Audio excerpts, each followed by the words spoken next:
Hello friends, मेरा नाम प्रदीप कुमार और मैं आपका बहुत स्वागत करता हूं अपने यूट्यूब चैनल मात्र छाया जीएस एकेडमी में।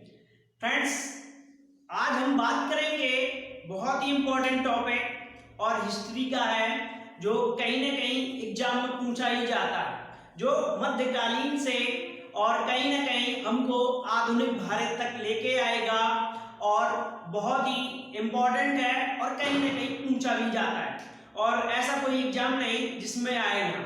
तो हम बात करेंगे मुगल शासकों की, मतलब मुगल वंश की स्थापना। हम देखेंगे मुगल वंश, हम ये देखेंगे,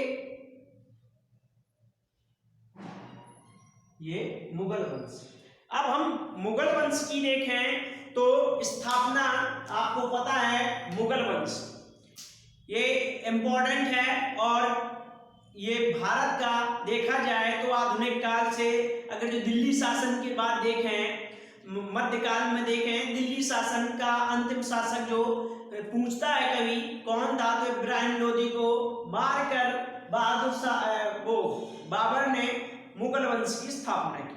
तो अब हम बात करें, स्टार्टिंग करते हैं बाबर की।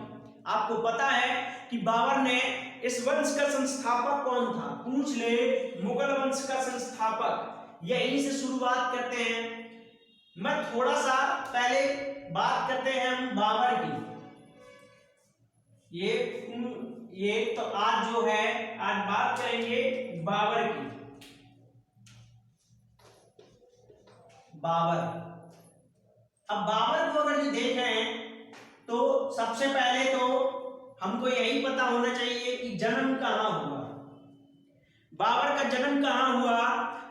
तो आपको पता है कि बाबर का जन्म जो है, ये पता होगा, वंश पता होगा, सब कुछ पता होगा, लेकिन डेट पता होगी, लेकिन जगह पता नहीं होगी। तो अब हम थोड़ा सा मैप बनाते हैं और मुझे यकीन है कि आज मैं मैप बना के बता दूंगा और कभी इसके बाद आप भूलेंगे ही नहीं कि बाबर का जन्म कहाँ पे हुआ। तो बात करते हैं थोड़ी सी इंडिया की। तो पहले, सबसे पहले आप यहां से देखें कि ये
कुछ ऐसे इंडिया का मैप।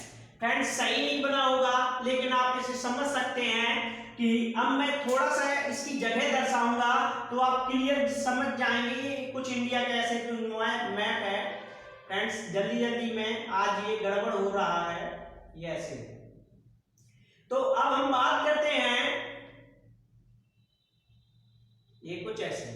तो अब हम बात करते हैं फ्रेंड्स, इंडिया का मैप हो गया।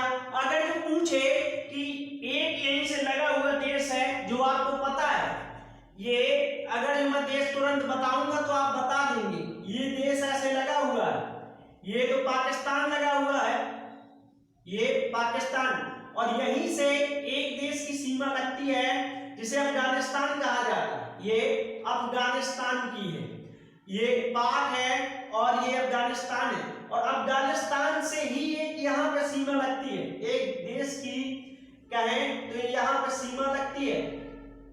अब वो कौन सा देश है, तो वो है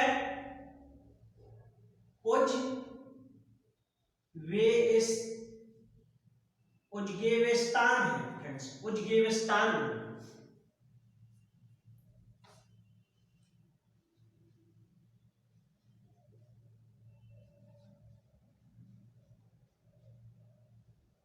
ये उज्बेकिस्तान है।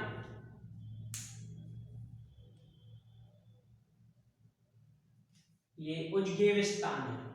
अब देखेंगे तो आपको पता चल जाएगा कि ये कहां पर है। तो ये मध्य एशिया में। तो कई बार पूछा गया है कि बाबर का जन्म कहां पर हुआ, तो बाबर का जन्म उज्बेकिस्तान में, और अभी प्रेजेंट का है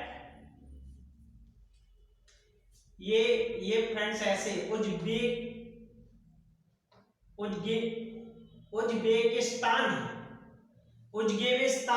उज्बेकिस्तान में बाबर का जन्म हुआ। तो अब बात करते हैं तो आपको सीधा सीधा पता चल रहा होगा कि बाबर कहां से आया और कैसे का उसका हुआ।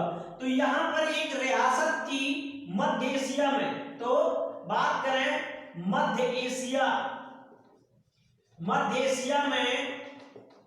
एशिया में अब प्रेजेंट में देखेंगे तो उज्बेकिस्तान है, और यहीं पर बात करें तो मध्य एशिया में पूछ ले बाबर का जन्म कहां हुआ, मध्य एशिया उज्बेकिस्तान मैंने बता ही दिया। और अब बात करते हैं कि यहाँ पर एक रियासत थी जिसका नाम था फरगना। एक रियासत थी, यहाँ की रियासत थी जिसका नाम था फरगना। ये फरगना रियासत थी जहां के इनके पिता राजा थे, या बात करें तो यहाँ के शासक थे। यहाँ फरगना एक जगह है उज्बेकिस्तान में है, और यहाँ के जो पिता थे इनके, बाबर का जन्म पूछ ले उज्बेकिस्तान में और मध्य एशिया में, यहाँ की रियासत थी फरगना। अब फरगना के शासक जो थे, अब पूछ ले कौन थे, तो इनके जो पिता का नाम अगर जो पूछ ले तो क्या था, उमर शेख मिर्जा। नाम पूछ ले पिता, उमर शेख मिर्जा। उमर शेख मिर्जा इनके पिता का नाम था। और पिता पूछ ले कि किस वंश के थे, उमर शेख मिर्जा अगर जो पूछ ले कि किस वंश के थे, तो वो तैमूर वंश के थे। ये तैमूर वंश के थे।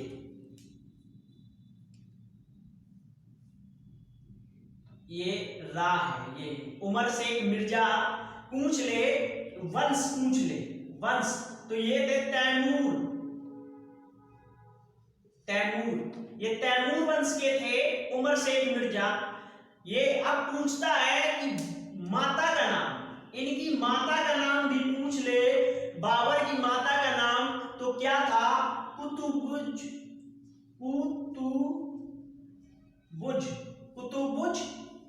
इनकी जो माता का नाम था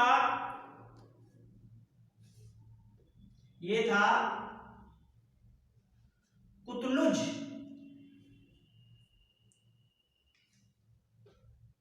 ये कुतलुज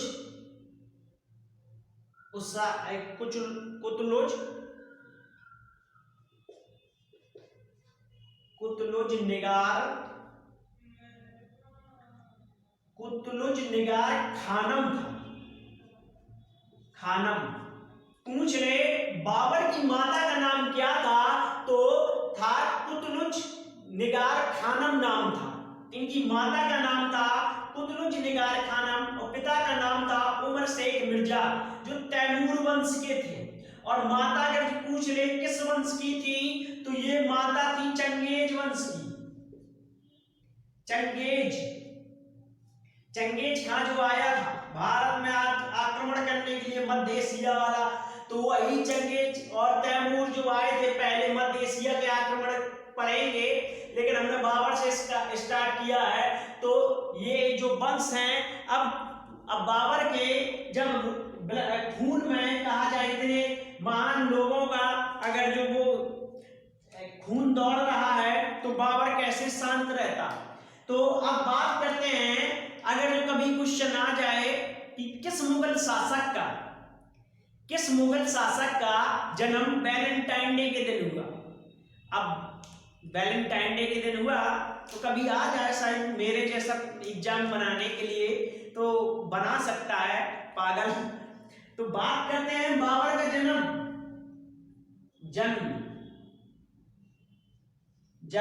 तो इनका जो जन्म है वैलेंटाइन डे के दिन हुआ, और कब हुआ तो ये हुआ 14 फरवरी 1483 को। तो ये जन्म हो गया वैलेंटाइन डे। अब जब जन्म देखा है तो मृत्यु भी देख लें, क्योंकि मृत्यु तो अटल है। तो जो बाबर की जो मृत्यु हुई ये हुई 1530 में। तो अगर जो पूछ ले कि बाबर की मृत्यु कब हुई तो इनकी जो है 6 मई 1530 को हुई। 6 मई 1530 को बाबर की मृत्यु हुई। तो ये दोनों डेट हैं आपको पता चल गई। 6 मई 1530 को बाबर की मृत्यु हुई, और जन्म जो पूछ ले तो 14 फरवरी वैलेंटाइन डे के दिन बाबर का जन्म हुआ। तो अब बात करते हैं कि अब बाबर कुछ दिन बड़े हुए तो यहाँ को इनको 2 जगह की रियासत का बाबर को अब पिता की मृत्यु हो गई तो बाबर की एज 11 साल थी। तो बाबर की एज 11 साल थी और ये शासक बना, फरगना का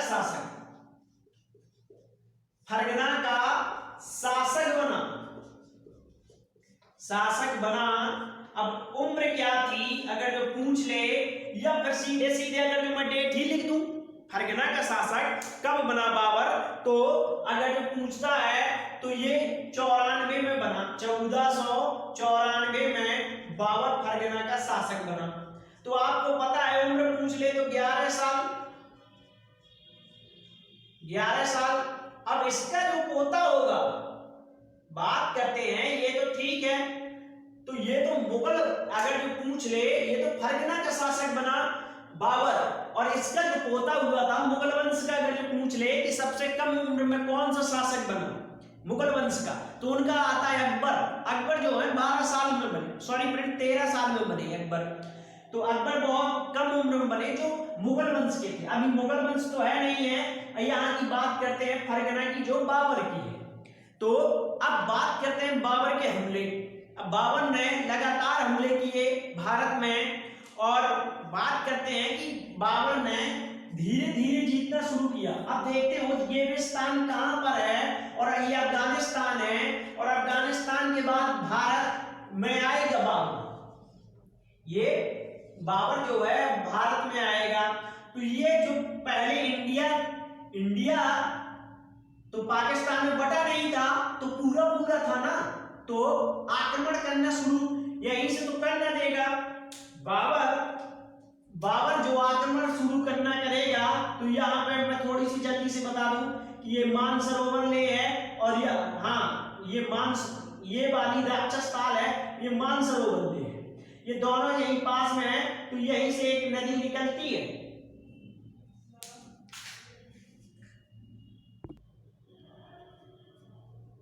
फ्रेंड्स, मैं बात कर रहा था कि ये इसलिए मैंने लिखा कि यहाँ से एक नदी निकलती है, और जो ऐसे ये जाकर ये यहाँ पे जाके यहाँ से गिर जाती है। ये नदी के सिंधु नदी है, ये सिंधु है, इसलिए इंपॉर्टेंट है फ्रेंड्स। अभी जब बाबर हमला करेगा, सिंधु नदी बाबर हमला करेगा, जब आपको पता चलेगा कि ये नदी मैंने क्यों बनाई। तो अब बाबर यहां तक तो अब बड़े हो गए। अब बाबर जो है, बात करते हैं कि ये एक युद्ध लड़ा बाबर ने। अब बाबर ने युद्ध कहां पे लड़ा, तो यहीं पे लड़ा। यहीं पर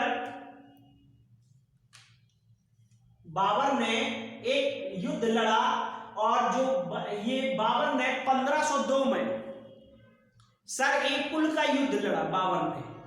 बाबर ने बहुत सारे युद्ध लड़े जो हारता रहा, और बाबर ने ही अपने बात करें तो अपने घर से ही मामा से लड़ा, बहुत सारे लोगों से लड़ा, बाबर कई बार हारा। लेकिन बाबर ने जब भारत में अटैक किया तो उसके बाद बाबर हारा ही नहीं। तो बात करते हैं, एक युद्ध है जो 1502 में बाबर ने लड़ा और उस युद्ध का नाम पूछ ले, सर-ए-पुल का युद्ध लड़ा। तो सर-ए-पुल का युद्ध लड़ा,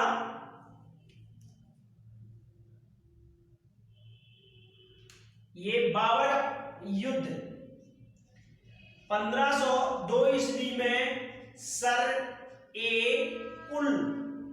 ये पुल का युद्ध लड़ा, बाबर ने सर-ए-पुल का युद्ध लड़ा। अब पूछ ले किसका किसके बीच युद्ध हुआ, तो इसमें बाबर की हार हुई। इसमें बाबर वर्सेस, और अगर जो पूछ ले कौन था,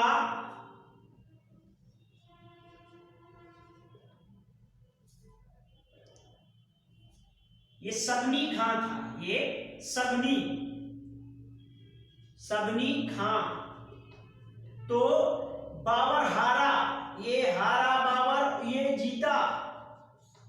बाबर ने एक ही युद्ध अगर जो पूछ ले तो सर-ए-पुल का युद्ध लड़ा और सबनी खां ने बाबर को हरा दिया। जब बाबर यहां हार गया तो अब बाबर ने समझ लिया कि यहां पर मैं जीत ही नहीं सकता, क्योंकि यहाँ पे पहले से ही मध्यकालीन से देखा जाए तो बहुत सारे जो लड़ाका हैं अफगानिस्तान और यूरोपिस्तान, मध्य एशिया से तो ये सारे आए थे। बात करें ईरानी हो, दुर्रानी हो, जो भी आक्रमण हुए तो यहीं से हुए। तो यहाँ बाबर हारता रहा। अब बाबर ने क्या किया कि भारत की तरफ रुख किया। तो हिंदुस्तान की तरफ जब बाबर ने रुख किया तो बाबर ने, बात करें कि सन 1900, हाँ फ्रेंड्स पूछ ले कि बाबर ने स्थापना, मुगल शासक की स्थापना करने से पहले बाबर ने मुगल वंश की स्थापना करने से पहले कितने अटैक किए, तो 5 बार भारत पर हमला किया। अब फ्रेंड्स बात करते हैं 5 बार किया बाबर ने, तो पहली बार कब किया, तो पहली बार अगर जो बाबर से पूछ ले तो बाबर ने 1519 में फ्रेंड्स एक हमला किया, तो बेजौर में किया। ये बेजौर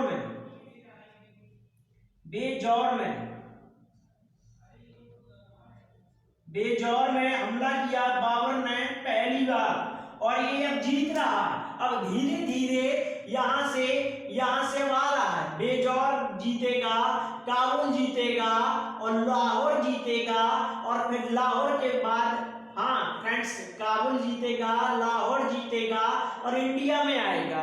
तो अब बात करते हैं कि बाबर कैसे आया।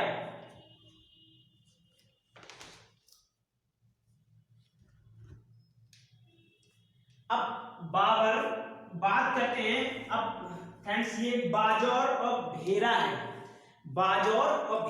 तो बात करते हैं कि बाबर का पहला युद्ध। अब तो पहले तो इंडिया ये पूरा था, अब कुछ अलग हुआ है। तो बाबर पहले बाजौर व भेरा ये जीता, ठीक। अब इसके बाद फ्रेंड्स बाबर ने एक और युद्ध लड़ा। अब जो युद्ध लड़ेगा बाबर 15 और 19 के बीच में लड़ेगा, मतलब हाँ ये फ्रेंड्स 15 और 20, 1519-20 में बाबर ने दोबारा युद्ध किया। और कहां पे किया, तो पेशावर में किया। अब पेशावर तो आपको पता है कि कहां पर है, पेशावर, बाबर का जो हमला हुआ पेशावर में हुआ। तो कहीं ना कहीं मुझे ये लग रहा है कि बाजौर और भेरा में और पेशावर, तो बाबर धीरे धीरे यहाँ पे चलता चला जा रहा है ना।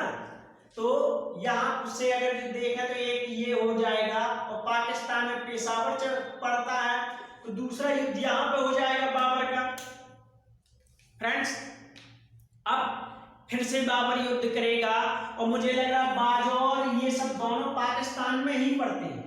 ये सारी चीजें हैं जो ये यहीं पर पढ़ते हैं फ्रेंड्स। ये जो बात करें तो बाबर का जो यहां पे है फ्रेंड्स, एक जो ये युद्ध हारा था और इसके बाद फ्रेंड्स ये युद्ध और जीता है। ये अफगानिस्तान का शासक बना, काबुल का।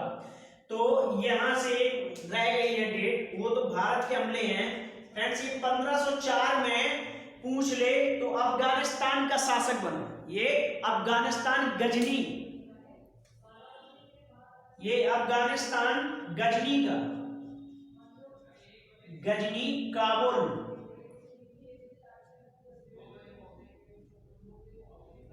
काबुल का शासक बना, शासक बना।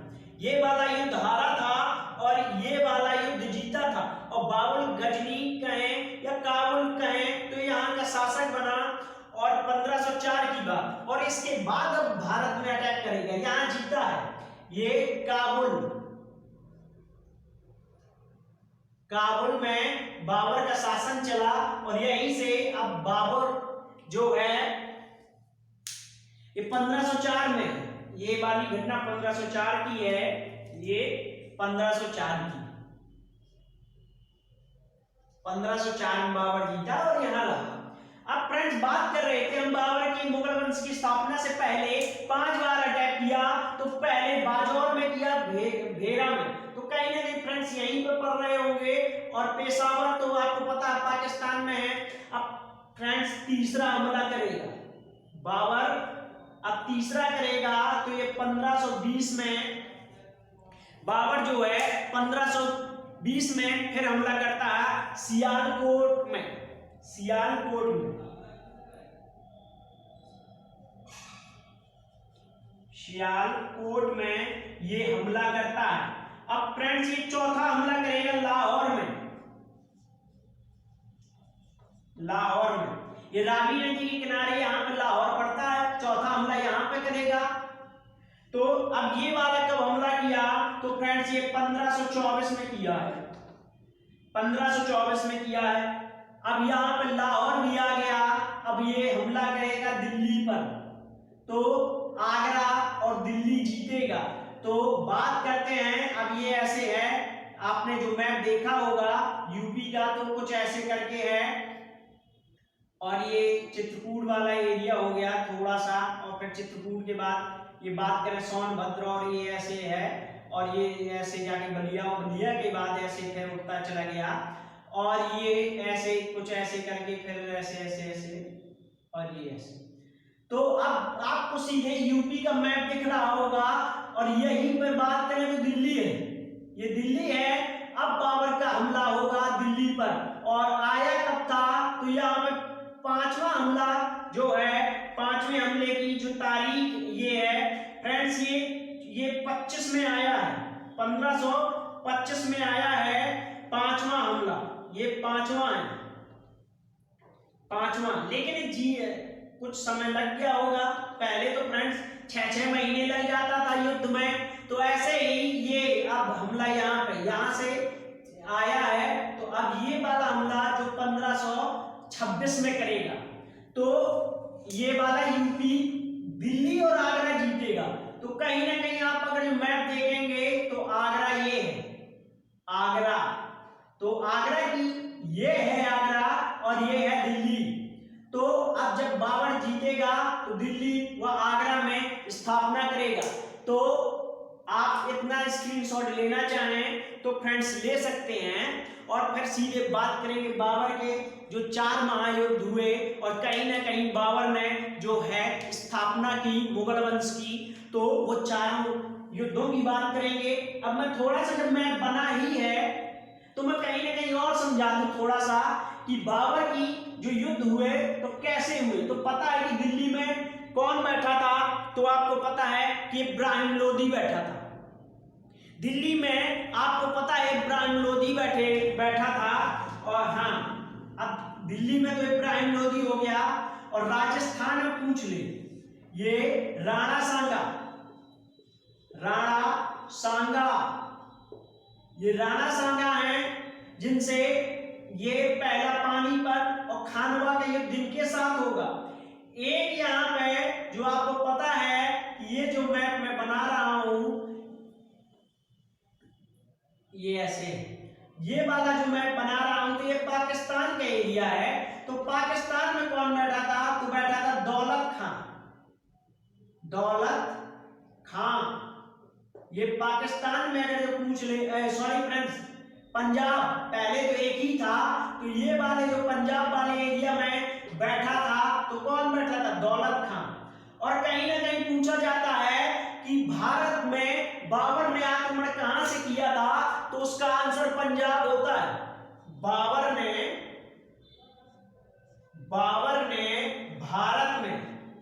भारत में आक्रमण किया। आक्रमण कहां से किया? बाबर ने भारत में आक्रमण पंजाब से किया है। ये पंजाब फ्रेंड्स, इसका आंसर पंजाब कई बार पूछा गया है कि कहां से किया, तो पंजाब से किया है। तो ये पंजाब से, यहीं से। अब फ्रेंड्स बात करते हैं पंजाब का। आपको पता चल गया दौलत खां था और यहाँ पे बाबर था, राणा सांगा था, यहाँ पे इब्राहिम लोदी था। ये इब्राहिम लोदी, ये इब्राहिम लोदी था। अब एक और बाबर का युद्ध जो हुआ ये अमाल खान एक था, एक यहां पे था, यहां पे आलम खान। ये बाबर के, ये वाला तीसरा युद्ध होगा जब बाबर का पानीपत, खानवा के बाद चंदेरी के युद्ध में देखेंगे तो ये कहीं दिखाई देंगे आपको, तो मैंने कहीं बता दिया। और ये एक बाबर का जो चौथा युद्ध होगा घाघरा अफगानियों के साथ, तो ये यहाँ पर मेदिनी राय भी आपको मिलेगा। बाबर का मेदिनी राय। और अब बात करते हैं एक और बाबर का जो है दुश्मन कौन है, तो मैंने इसमें आपको दुश्मन गिनाए दे रहा हूं। ये मालवा, ये फ्रेंड्स ये मालवा है, सॉरी फ्रेंड्स ये मालवा शासक। मालवा का शासक पूछ ले तो मेदिनी राय है। और अब मालवा का शासक मेदिनी राय से युद्ध होगा बाबर का तीसरा। ये पहला होगा, इसे पहले में निपटाएंगे, इन्होंने बुलाया था तो इनको दूसरे में निपटाएंगे और इनको तीसरे में। और इनका जो एक भैया भाई बचा रहेगा, इनका जो एक भाई बचा रहेगा तो कहीं ना कहीं उसको भी निपटाते हुए जाएंगे। तो आप अगर स्क्रीनशॉट लेना चाहें इसका ले सकते हैं। और बात करते हैं फिर आगे युद्धों की।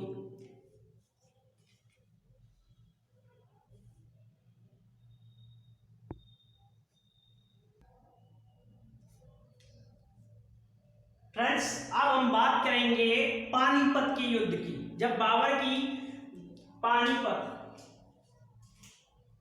ये पानीपत, अब पानीपत का ये फ्रेंड्स प्रथम युद्ध है। यहाँ के 3 युद्ध हुए हैं और जब उनके समय आएगा तो हम उनकी चर्चा जरूर करते जाएंगे। और ये पानीपत का प्रथम युद्ध है। अब बात करते हैं फ्रेंड्स ये प्रथम युद्ध में, तो आपको पता है कि बाबर की जीत हुई सारे युद्धों में, तो बार बार जीतना लिखते हुए बात करते हैं कौन था, तो बाबर वर्सेस कौन था, तो इब्राहिम लोदी।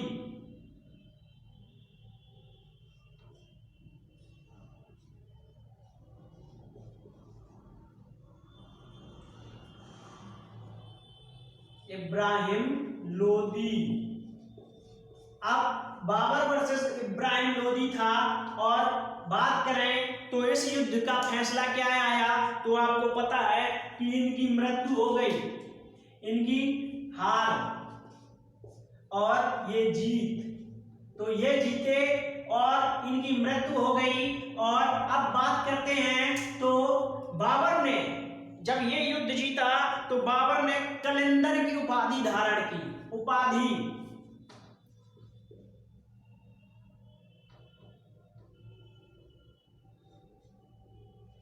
उपाधि कलंदर, ये कलंदर की उपाधि धारण की इस युद्ध को जीतने के बाद बाबर ने। अब बाबर ने इस युद्ध को जीता तो कहीं ना कहीं इन्होंने बाबर ने जो है कि इसकी सेनापति थे अब्दुल अजीज, और अगर जो कभी बात करें कौन थे,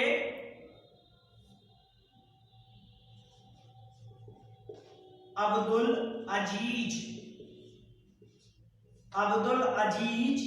और दूसरा जो सेनापति था बाबर का वो था मुहिब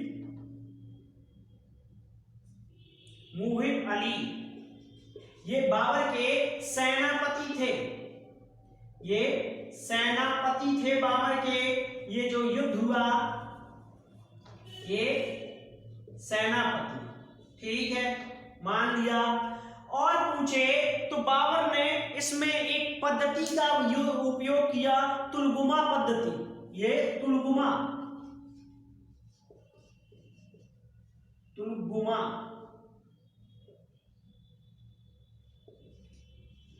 ये कोई पद्धति होगी युद्ध की, तुलगुमा पद्धति युद्ध की बाबर ने जो है कहां पे उपयोग की, तो इसी वाले युद्ध में जो है बाबर ने यूज की।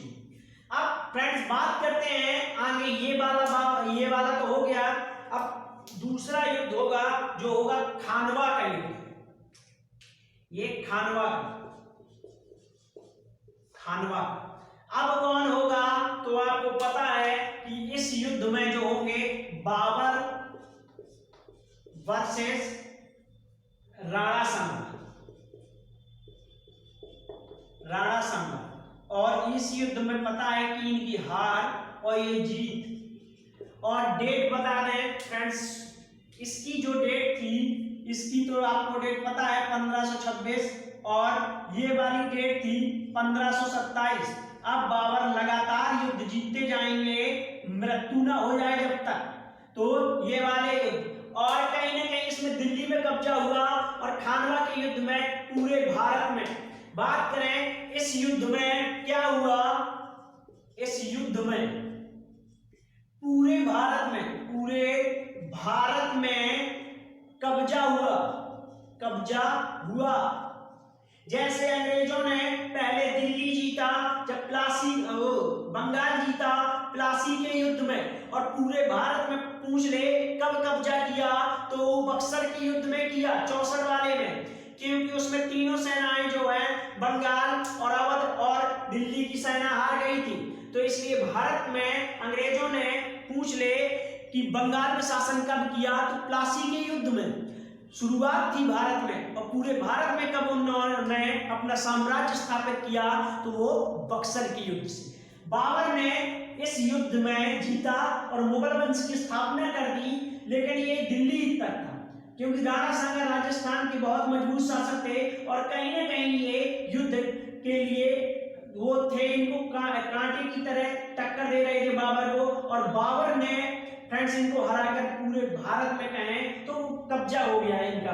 अब बात करें तो इसमें पूछता है बाबर ने इस युद्ध में, जो ये वाला युद्ध हुआ फ्रेंड्स पूछ ले तो बाबर ने पहली बार पूछ ले तो यहां पे गोला बारूद का उपयोग किया।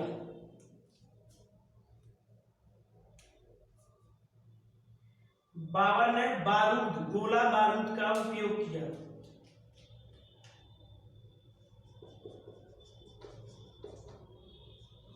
बारूद का यूज या उपयोग किया ये बाबर ने। अब पूछता है कि बाबर ने उपाधि फिर धारण की गाजी की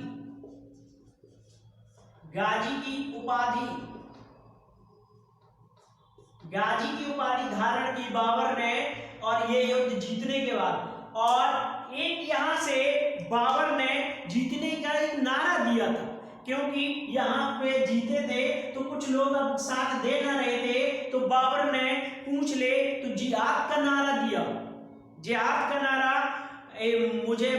मैं ज्यादा तो नहीं जानता, लेकिन ये कहते हैं कि हम अपने धर्म के लिए लड़ रहे हैं, मरेंगे तो शहीद होंगे, अल्लाह के पास जाएंगे। तो पूछ ले जिहाद का नारा कहाँ दिया, तो यहीं पर दिया, जिहाद का नारा दिया बाबर ने।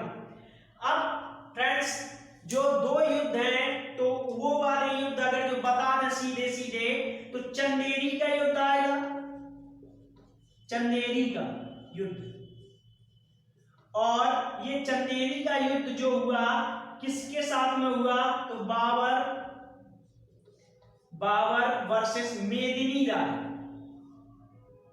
मेदिनी राय। तो फिर से क्या लिखना कहे फ्रेंड्स, ये जो तारीख है ये 1528 की है। अब बाबर मृत्यु की तरफ जा रहे हैं और ये जीता, ये जीते और ये हार, इनकी हार। अब बाबर की जो फाइनल युद्ध होगा, ये आखिरी अंतिम युद्ध होगा, तो वो होगा अफगानों के साथ, अफगानों के साथ। तो ये होगा घाघरा का, घाघरा नदी के किनारे लड़ा गया और ये घाघरा का युद्ध हुआ। अब फ्रेंड्स इसमें किसमें, तो महमूद लोदी को हराया, महमूद लोदी को। तो पूछ ले कि इस युद्ध में उसने किसको हराया, तो महमूद लोदी को हरा दिया। और ये वाला जो युद्ध है, तो इसमें फ्रेंड्स ये चंदेरी का युद्ध था ये, और ये वाला जो अंतिम युद्ध है ये वाला, और इसकी जो डेट है ये है फ्रेंड्स ये 29 है, ये 1529। तो आपको 1529 ये भी डेट पता चल गई। तो अब बाबर के ये वाले युद्ध हैं, ये पहला युद्ध है और ये दूसरा युद्ध है और ये तीसरा युद्ध है और ये बाबर का चौथा और अंतिम युद्ध है। फ्रेंड्स अब बात करते हैं थोड़ी सी और बाबर की, और इसके बाद फ्रेंड्स अब हम बात करें बाबर की, तो बाबर ने गाजी की उपाधि ले ली और इसकी भी उपाधि कलंदर की ले ली इस वाले में, और ये वाला युद्ध भी जीत लिया बाबर ने। अब बात करते हैं कि बाबर ने जो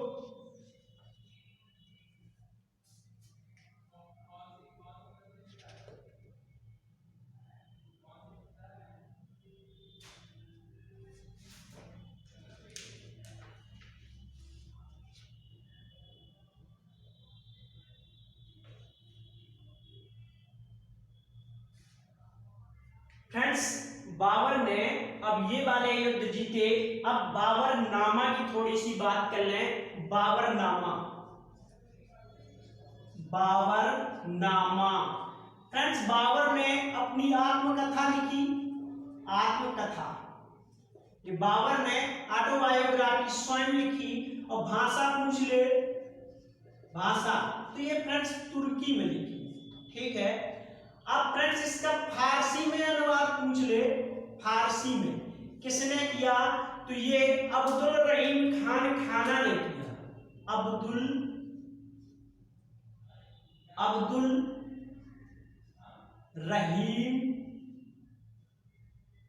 रहीम खान खाना, ये आप समझ लेना, खाना अभी आएगा तो हम बात करेंगे। जब अगर जो पूछ ले कभी बाबर की ऑटोबायोग्राफी को फारसी में अनुवाद किसने किया था, तो अब्दुल रहीम खान खाना ने किया था। और अगर जो पूछ ले यहीं पर कि बहुत पवित्र फ्रेंड्स रहीम दास के दोहा हिंदी में अनुवाद किसने किए, रहीम दास के दोहों को, दोहा को हिंदी में अनुवाद, हिंदी में अनुवाद तो इन्हीं ने किया है, अब्दुल रहीम खान खाना ने ही किया है। तो अब बाबर की बात कर रहे थे तो हम थोड़ा सा बात करें इसमें किन शासकों का बात करें, बाबर ने किन शासकों का जो है बड़ाई की है या उनके बारे में बताया है। तो फ्रेंड्स बताया है राणा सांगा, राणा सांगा और कृष्णदेव राय, कृष्णदेव राय के बारे में अपनी किताब में बाबर ने लिखा है। और इनकी बात करें जो कुछ लिखा हो बारे में इनके, अच्छा लिखा हो बुरा लिखा हो, तो दो हिंदू शासकों के बारे में बाबर ने अपनी किताब में लिखा है। फ्रेंड्स मुझे तो नहीं लगता कि अब इसके आगे ही कुछ पूछेगा बाबर के बारे में। और फ्रेंड्स मैंने तो बहुत कुछ बता दिया। अब फ्रेंड्स हम बात करेंगे बाबर के संतानों की, और इसके बाद हम नेक्स्ट क्लास में जरूर मिलेंगे और बात करेंगे बाबर के संतानों के बारे में, कौन कौन से संतान थे, 4, और उसके बाद में हुमायूं तो बहुत इंपॉर्टेंट है। तो फ्रेंड्स मिलते हैं नेक्स्ट क्लास में, और please like share and subscribe friends, और देखने के लिए आपका बहुत धन्यवाद और थैंक्स फ्रेंड्स।